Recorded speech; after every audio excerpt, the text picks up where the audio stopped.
Hello student, this is our third lecture for BSc second year semester third.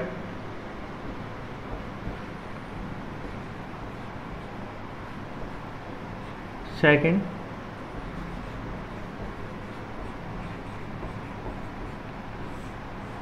Semester third. तो paper first चल रहा है भैया भाई हमारे पास। पेपर फर्स्ट थर्मोडायनेमिक्स जो है उसकी क्लास चल रही। तो आप लोगों ने देखा होगा कि पिछली वीडियो तक हमने लगभग 5 आर्टिकल, कुछ क्वेश्चन और कुछ डेफिनेशन जो बेसिक था हमारा वो हमने पढ़ लिया था।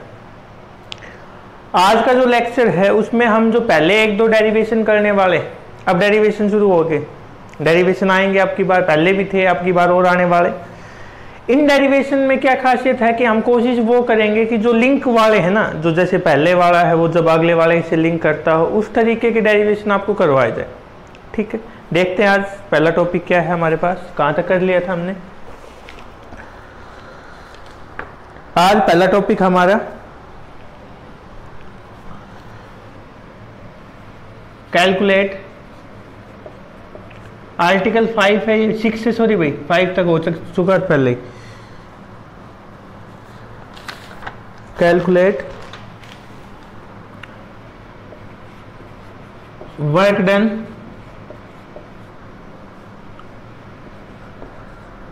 Bye the gas in an isothermal process, या इसको बोल सकते हैं हम एक्सपेंशन। ये इसके अंदर करना क्या है हमें, एक गैस को एक्सपेंड करवाने में एक आइसोथर्मल प्रोसेस में। आइसोथर्मल प्रोसेस मतलब जहां पे हम टेम्परेचर को तो कांस्टेंट रखेंगे, उस केस में जब हम गैस को एक्सपेंड करेंगे वहां पे जो वैल्यू आएगी हमारे पास उसको हमें फाइंड आउट करना है, वर्क डन की वैल्यू को। तो देखो हम कैसे करेंगे, लिख लेते हैं पहले। Let us consider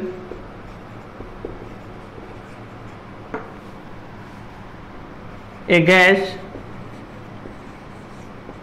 of mass 1 ग्राम मोल, ठीक है, is in a container, is in a container, ठीक है। P एंड V, जब P1 एंड V1 मान लेते हैं हम, P1, V1 are the pressure and volume, initially बोल सकते हैं हम इसको, initially of the gas at temperature T। ये जो पैरामीटर है भाई हमारे पास P1, V1 और T, ये इनिशियली हमने मान लिया है। उसके बाद हमने क्या किया है, after expansion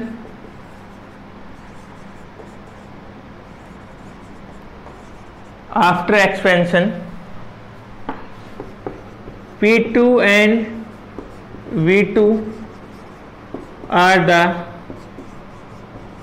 pressure and volume of the gas, ठीक है।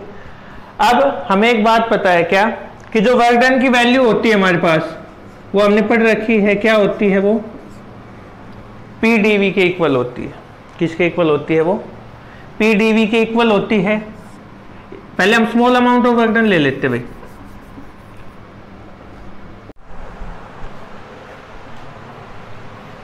यहां तक हो गया। अब हम क्या कंसीडर करते हैं, लेट अब इस मार्कर को क्या हो गया भाई,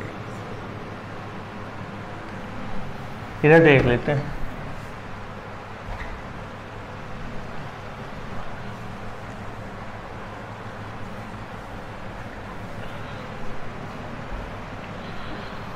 अब देखो इसमें late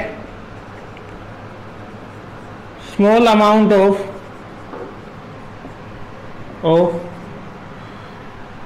work done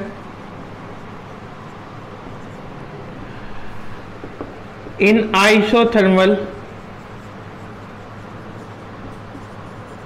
process is, ये हमने पहले वाले टॉपिक में करके दिखा रखा है भाई, D W is equal to P D V कैसे आएगा, ठीक है।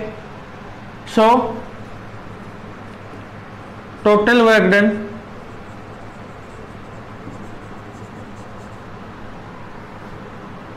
इन changing volume from V1 to V2 is given by, V1 और V2 में क्यों लेके चल रहे, क्योंकि भैया यहाँ पे जो इंटीग्रेट करवा सकते हैं ना वो V की टर्म में ही करवा सकते हैं, P की टर्म में इंटीग्रेट नहीं होगा यहाँ पे। बाद में है ना इनका P और V का रिलेशन यूज करके हम P की टर्म में भी इसका वैल्यू निकाल सकते हैं, लेकिन यहाँ पे जो होगा इंटीग्रेशन वो V की टर्म में ही करवा सकते हैं। D W is equal to integration P D V V1 से V2, इधर भी इंटीग्रेट, वैल्यू क्या आएगी, W is equal to P भाग डी वी V1 V2। इसको हमने फर्स्ट मान ली, ये इसको फर्स्ट मान लो, ये हमने सेकेंड इक्वेशन मान ले, ठीक है। अब देखो आगे, हमें पता है P V is equal to n R T होता है, for n is equal to 1 P V is equal to R T और P is equal to R T by V, हो गया ये। अब ये वैल्यू है पुट इन इक्वेशन 2 में, हमें ये वैल्यू पुट करनी है नीचे, तो W is equal to R T integration D V by V V1 से V2, ये रिजल्ट आ गया हमारे पास। अब हमें क्या करना है, इंटीग्रेट करवाएंगे V का, आर टी भाग क्या हो जाएगा log e to the base V1 से V2, ठीक है। लिमिट पुट करवाओ इसके अंदर, W is equal to R T log V2 minus log e V1, ये वैल्यू आई हमारे पास। अब हमें इससे क्या करना है भाई, log m minus log n वाली प्रॉपर्टी अप्लाई कर सकते हैं यहाँ पे। log m माइनस n क्या होता है, log m बाई n, तो रिजल्ट क्या आ जाएगा हमारे पास, R T log e V2 by V1, ये आया। अब यहां पे देखो log बेस e है, log का बेस कितना है e, tan लेके आने के लिए भी हम एक टर्म इसमें मल्टीप्लाई करवा देते हैं, 26, ये वैल्यू आ जाएगी। बाकी सारा as it is R T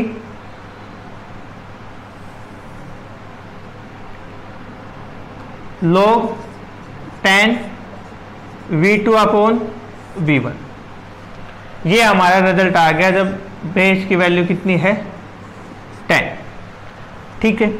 अब हमने ये वैल्यू जो निकाली है, ये वैल्यू हमने किसकी टर्म में निकाली है, V और V2 और V1 की टर्म में। अब हमें पता है क्या, इधर से ही लेके चले सेम रिजल्ट, इक्वेशन 3 मान लेते इसको, ये इक्वेशन 4 आ गया हमारे पास। यूजिंग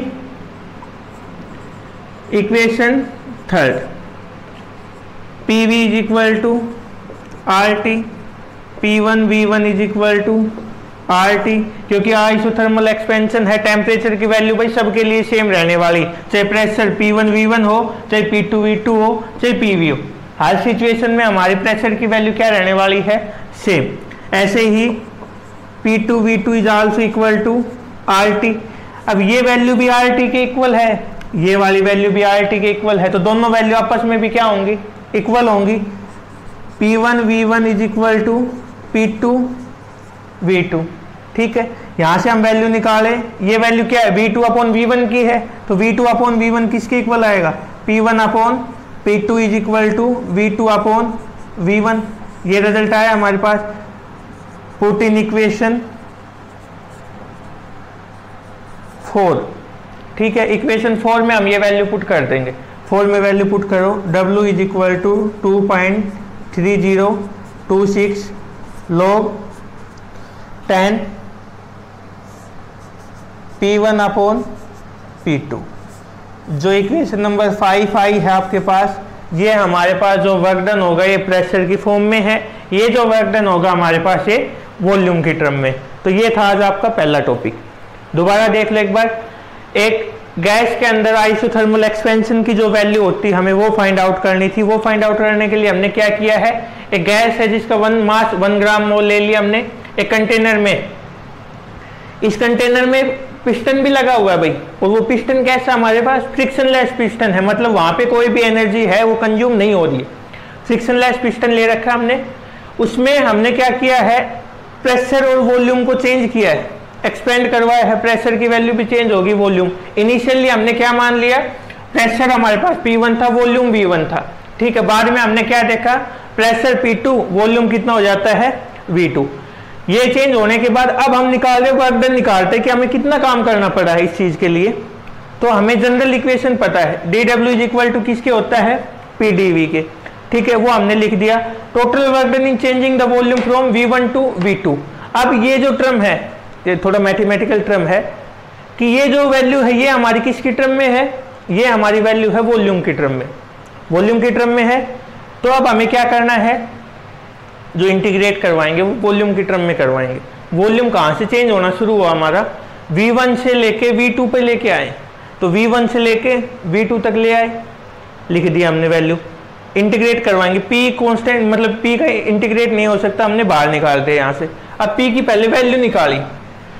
अभी ideal gas equation for N is equal to 1 आपको पता है, PV is equal to nRT। N की वैल्यू हमने 1 पुट कर दी, तो PV is equal to RT हो गया। P की वैल्यू आ गया RT अपॉन V। P की वैल्यू हमने वापस उसमें पुट करवाई, RT का इंटीग्रेट नहीं करवा सकते थे, दोनों वैसे भी कांस्टेंट है, बाहर लिख दिया हमने, 1/V आ गया। अब आपको पता है कि 1/V का इंटीग्रेशन log V होता है, तो log V कर दिया हमने। log का बेस E लेके चलना भी, पहले V1 से V2 लिमिट पुट किया हमने, log V2 minus log P1, ये वैल्यू आई। अब इसका करने के बाद यदि यहाँ पे बेस हमें 10 लिखना है तो ये टर्म मल्टीप्लाई करवानी पड़ती है, इसको याद रख लेना आप बेशक। ठीक है, वैसे आप लोग वाले चैप्टर में जाके इसको पढ़ भी सकते हो, फिर आपको पता भी लग जाएगा। ये वैल्यू आ गई, 10 लेके आने के लिए हमें इससे मल्टीप्लाई करवाया। अब जो टर्म वैल्यू आई थी हमारे पास, ये जो हमारी वैल्यू थी वॉल्यूम और वॉल्यूम की टर्म में थी। अब हमें लेकिन वैल्यू किसकी टर्म में निकालनी है भाई, प्रेशर की टर्म में निकालनी है। तो हमें ये सेम रिजल्ट यूज किया यहाँ पे, PV is equal to RT। R constant है और टेम्परेचर भी आइसोथर्मल प्रोसेस में क्या रहेगा, सेम रहेगा। अब हमने क्या किया है, P1 V1 पे RT, P2 V2 पे भी RT, दोनों वैल्यू किस क्या है हमारे पास, इक्वल है, दोनों का हमने इक्वल पुट कर दिया। मतलब जब राइट हैंड साइड दोनों की इक्वल है तो लेफ्ट हैंड साइड भी क्या होगी, इक्वल।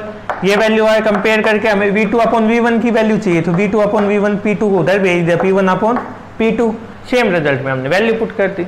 आगे कर सकते हो इसको, ठीक। नेक्स्ट टॉपिक देखते भैया। अभी नेक्स्ट टॉपिक हमारा calculate the work done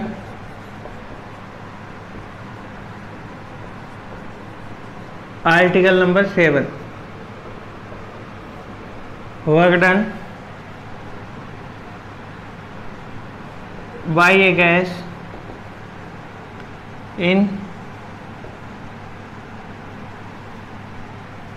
adiabatic process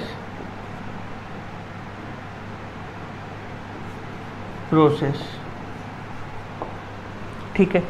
starting इसकी भी पहले की तरह सेम भाई, let us consider 1 gram mole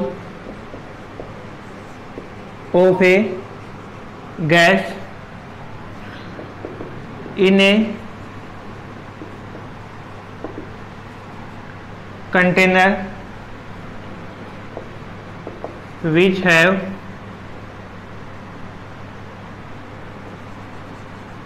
a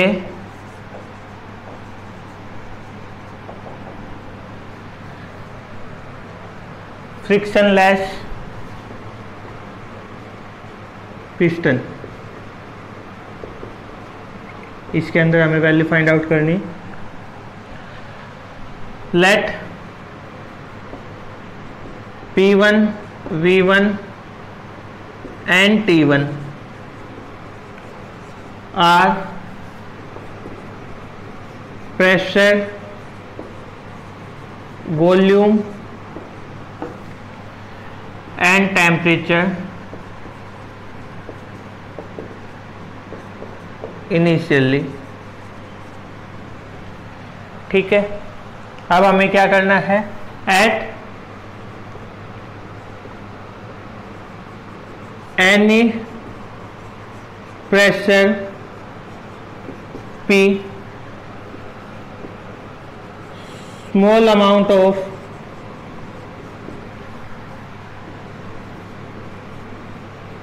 work done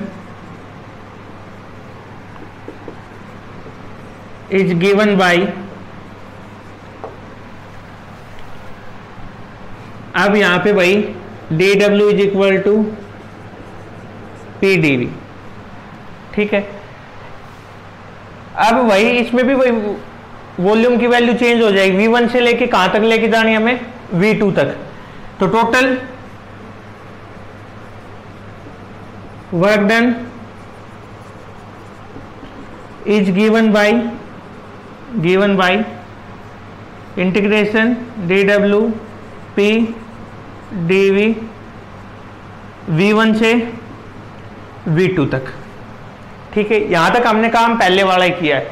अब इसमें नया क्या है, यदि हमारे पास एडियाबैटिक प्रोसेस है, पहली चीज तो हमने ये पढ़ी थी कि एडियाबैटिक प्रोसेस में हीट ट्रांसफर नहीं होगी। हीट ट्रांसफर नहीं होगी तो हम क्या लिख सकते हैं कि इसमें एक रिजल्ट ध्यान रखना, PV is equal to PV की power gamma is equal to a constant. और ये क्या होता है, गामा Cp अपॉन CV जो वैल्यू है उसके लिए। ठीक है, यहां पे इसकी हालांकि हमें कोई जरूरत है भी नहीं। अब ये वैल्यू आ गई। ठीक है, यहां से यदि हम PV is equal gamma is equal to हमने कांस्टेंट K मान लिया। ठीक है, P is equal to K upon V gamma आ गया यहां तक। ठीक, आगे देखो, अब इसमें वैल्यू पुट करो। ये वही फर्स्ट इक्वेशन, ये आ गया हमारे पास सेकंड, ये third. Put equation third in equation, जो हमारे पास सेकंड इक्वेशन दे रखी है इसको हमें पुट करना है, सो थर्ड को पुट करना है सेकंड में।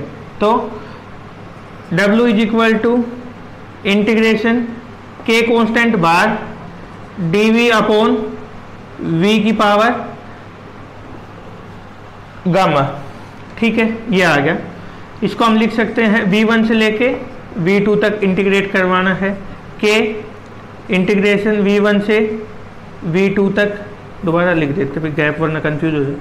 W is equal to K V1 से V2 तक और V की पावर गामा dV, ये माइनस गामा, सॉरी ऊपर पावर ऊपर लेके जाएंगे तो पावर नेगेटिव हो जाएगी। ये रिजल्ट आ गया हमारे पास। ठीक है, अब इंटीग्रेट करवाएंगे K V, इसमें 1 ऐड करना है, इसके पीछे +1, इधर देखो भाई 1 गामा, इसमें +1 करना है, यही करना है ना। इसको हम क्या लिख सकते हैं, 1 माइनस गामा लिख सकते हैं, वही लिखेंगे हम यहाँ पे। कंफ्यूज मत हो जाना कि 1 1 minus gamma upon 1 minus gamma और V1 से V2 तक। ये कैसे आया, इसमें कंफ्यूजन मत होना, इसीलिए है पावर माइनस इंटीग्रेट में क्या करवाते, पावर में एक ऐड करके उसी से डिवाइड करते। पावर में एक ऐड किया, इसके पीछे +1 लिखा, ये लिख रखा। अब इसको हम कैसे लिख सकते हैं, 1 माइनस गामा लिख सकते हैं। ये आ गया, वैल्यू पुट करवाएंगे, क्या हो जाएगा, W इज इक्वल टू के को अंदर मल्टीप्लाई करवा दो बेशक, V की जगह पहले V2, एक सेकेंड भाई, 1 माइनस गामा को बाहर ही लिख लेते हैं, 1 माइनस गामा बाहर, V2 की पावर 1 माइनस गामा के मल्टीप्लाई करवा दिया, माइनस के V1 की पावर 1 माइनस गामा, ये लिख दिया हमने यहाँ पे। ठीक है, अब देखो आगे, मैं कोशिश करता हूँ आज कि सारा डेरिवेशन कंप्लीट, हालांकि होने वाला नहीं है ये, फिर भी कोशिश तो कर ही सकते। ये रिजल्ट आया भाई, इसको इक्वेशन नंबर 4 मान के यहीं पे छोड़ दो। वही सेम पहले वाले में जो किया था, P V is equal to किसके होता है, या जो वो वाले रिजल्ट यूज कर लेते भाई, इक्वेशन नंबर, ये जो हमने ये वाला था ना, इसको लेके चलते हैं। P V is equal to gamma is equal to a constant है हमारे पास। ठीक, यहाँ पे यदि P1 हो, P1 V1 की power gamma is equal to K लिख सकते हैं हम। ठीक, अब मैंने क्या किया, PV1 की पावर गामा और V1 की पावर है जो हमारे पास 1 माइनस गामा से इस साइड और V1 की पावर 1 माइनस गामा से इस साइड, मतलब ये V1 माइनस गामा जो है दोनों साइड इससे मल्टीप्लाई करवा दिया लेफ्ट हैंड साइड में, इस इक्वेशन को ऊपर वाली जो है इसको V1 की पावर 1 माइनस गामा से दोनों साइड मल्टीप्लाई करवा दिया। ठीक है, ये वैल्यू आ गई हमारे पास जो इधर लिखी हुई है, इसके लिए लेके आए। इधर देखो, अब P1 V1 की पावर गामा और V1 की power 1 minus gamma, base same हो तो पावर ऐड हो जाएंगी, गामा प्लस 1 माइनस गामा, तो गामा तो कैंसिल हो गया, क्या बचेगा हमारे पास, केवल V1। ठीक है, इधर देख लिख देता हूँ, चलो एक बार, V1 प्लस 1 माइनस ना गामा प्लस 1 माइनस गामा, ठीक है, इज इक्वल टू के V1 1 माइनस गामा। अब मैं इसको लिख देता हूँ, P V1 is equal to के V1 माइनस गामा। ठीक है, ये आ गया। अब आगे देखो इसमें क्या करना है हमें, similarly P2 V2 is equal to के, P2 V2 और V2 की power 1 minus gamma is equal to K V2 की पावर 1 माइनस गामा। ये जो V2 की पावर 1 माइनस गामा, इससे हमने मल्टीप्लाई करवाए दोनों साइड, कहीं से और से लेके नहीं आए, ये मत सोचना निकाल कैसे दिया, हमने मल्टीप्लाई करवाए सेम टर्म से दोनों साइड, तो कोई फर्क नहीं पड़ने वाला उससे।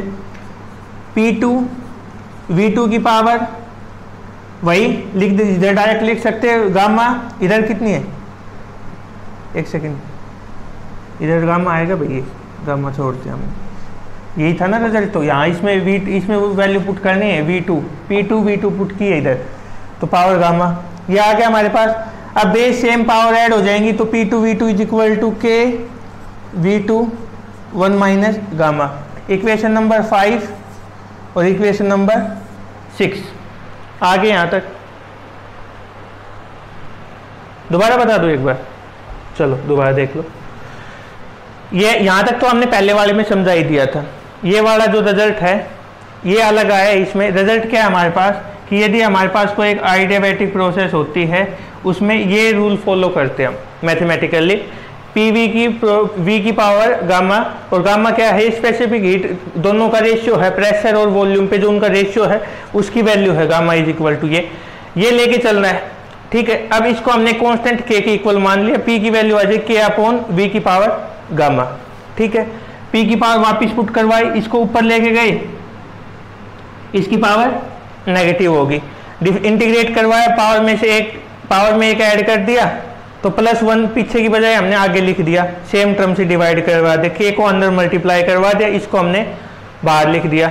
फिर हमने क्या किया, वापस उसी रिजल्ट पे गए जो ये लिखा हुआ है, इसमें हमने P की जगह P1 V की जगह V1 वैल्यू पुट की है। अब दोनों साइड V1 की पावर 1 माइनस गामा, V1 की पावर 1 माइनस गामा से मल्टीप्लाई करवा दिया। इधर बेस सेम हो गया, पावर ऐड होगी, V1 की power gamma plus 1 minus gamma, तो गामा से गामा कैंसिल हो गया, P1 V1 is equal to के V1 की पावर 1 माइनस गामा, ये आ गया। सिमिलरली P2 V2 की power gamma is equal to K V2 की पावर 1 माइनस गामा से हमने दोनों साइड मल्टीप्लाई करवा दिया, P2 V2 is equal to K V2 minus gamma, ये रिजल्ट आ गया हमारे पास। अब देखो इसमें आगे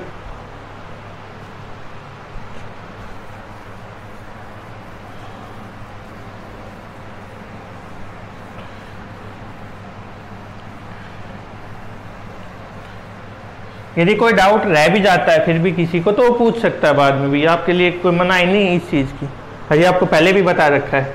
यदि किसी को कोई भी डाउट हो तो किसी टाइम भी कमेंट में मैसेज करके या वैसे भी पूछ सकता है। अभी इसको थोड़ा सूखने में टाइम लगेगा, तब तक हम वैसे मैं आपको बता देता हूँ। अब हमने क्या करना है भाई, P2 V2 की जो वैल्यू आई के V2 इधर पुट कर देना है, दूसरी वैल्यू हमें इधर पुट कर देनी, ठीक। अब देखो इसमें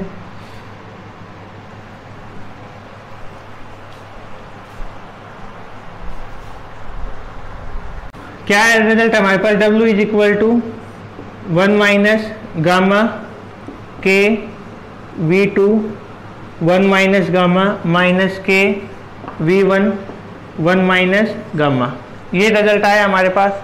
अब हमें इसके अंदर क्या करना है भाई, ये जो वैल्यू इक्वेशन 4 5 और जो 6 से वैल्यू आई है ये पुट कर देना है इधर। W is equal to 1 by 1 minus gamma is equal to P2 V2 minus P1 V1, आगे रिजल्ट हमारे पास, ठीक है। अब हमें पता है क्या भाई कि PV is equal to RT, P1 V1 आगे लिख देते हैं, तो P1 V1 is equal to RT1 और P2 V2 is equal to RT2, equation 7 में हम पुट कर देंगे। 7 में पुट करने के बाद ये दोनों वैल्यू है जो 8 इक्वेशन आई है, इसको हम वापस 7 में पुट कर देते हैं, तो W is equal to 1 by gamma RT2 minus RT1 is equal to 1 by, या अब इसको ऐसे लिख दिया, R हमने कॉमन ले लिया, T2 minus T1 upon 1 minus gamma, ये वर्क डन की वैल्यू आ गई जो हमें चाहिए थी। बिल्कुल सिंपल तरीके से एक्सप्लेन किया गया है आपके सामने, और शायद अब भी समझ में नहीं आए तो भाई भगवान राम का नाम ले लेना, शायद उससे आपको कोई बेनिफिट हो सकता है, क्योंकि इससे आसानी से डेरिवेशन को बनाया भी नहीं जा सकता। अब ये है तो नहीं कि भाई यहाँ पे जो टर्म हमने गामा यूज करी एक्स वाई कुछ भी लिख देते जो वैल्यू हो जाती, जो जनरल नोटिफिकेशन देखो उसको तो मैं भी चेंज नहीं कर सकता, अदरवाइज मेरे हिसाब से मैंने आसान से आसान करवाने की कोशिश की है इसको। उसके बाद इसमें हम कुछ डेफिनेशन पढ़ लेते हैं, काफ़ी इंपॉर्टेंट है जो, और यूज भी होती है, कर लिया होगा नोट डाउन शायद ये तो अब तक, शायद आपने वो पढ़ भी रखी हो पहले।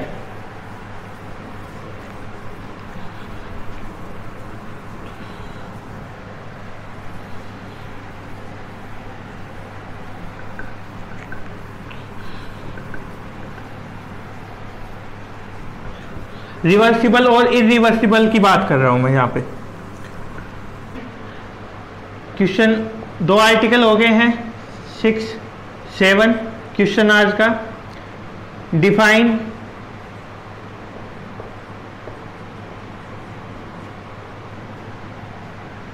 Reversible and irreversible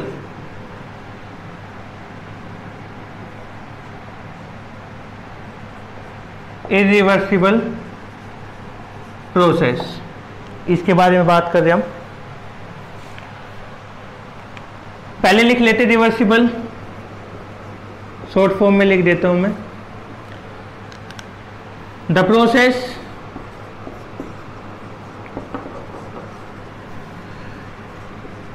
which can be retraced in opposite direction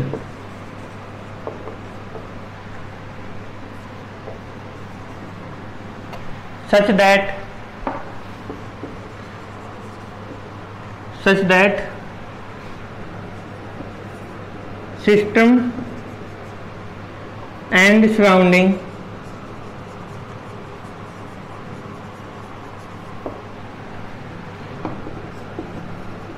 passes through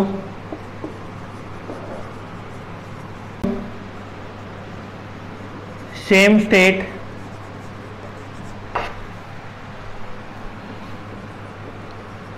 as in direct process। Example है इसका कार्नोट साइकिल। ये आपके आगे सिलेबस में है भी करवाने वाले, तो इस पे ज़्यादा हम ध्यान देने वाले भी नहीं क्योंकि आगे टॉपिक है पूरा। नेक्स्ट है irreversible process. The process which cannot retrace its path, या the process or the process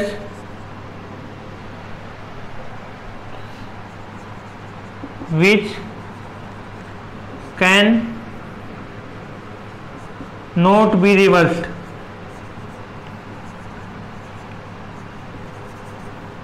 are called irreversible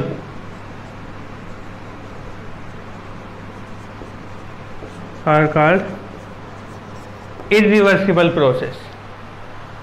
simple है, पहले भी पढ़ रखा है, बार बार रिपीट होता है, नाम से भी आप क्लियरली देख सकते हो कि भाई जो प्रोसेस हम रिपीट कर सके उसको रिवर्सिबल बोल लेंगे अपोजिट डायरेक्शन में, या फिर रिपीट नहीं, जो अपोजिट डायरेक्शन में भी चल सके। इसके लिए जो मैंने कार्नोट साइकिल है उसका कुछ इस तरीके से ग्राफ बनता है भाई, ये ऐसे ही बना लो। आइसोथर्मल एक्सपेंशन ये आप आगे जाओगे तब इसी चैप्टर में जब हम आगे पढ़ेंगे ना उसमें एक्सप्लेन करने वाले। तो ये था आज आपका लेक्चर। इसके अंदर हमने भाई पहले तो work done in isothermal expansion या आइसोथर्मल और फिर एडियाबैटिक एक्सपेंशन, दोनों में वर्क डन की वैल्यू फाइंड आउट की है, रिवर्सिबल और इरिवर्सिबल के बारे में पढ़ा है। ठीक है, आई होप कि आप लोगों की समझ में आए। कोई डाउट हो फिर बता रहा हूँ, कभी भी आके पूछ सकते हो इस बारे में। ठीक है, थैंक यू।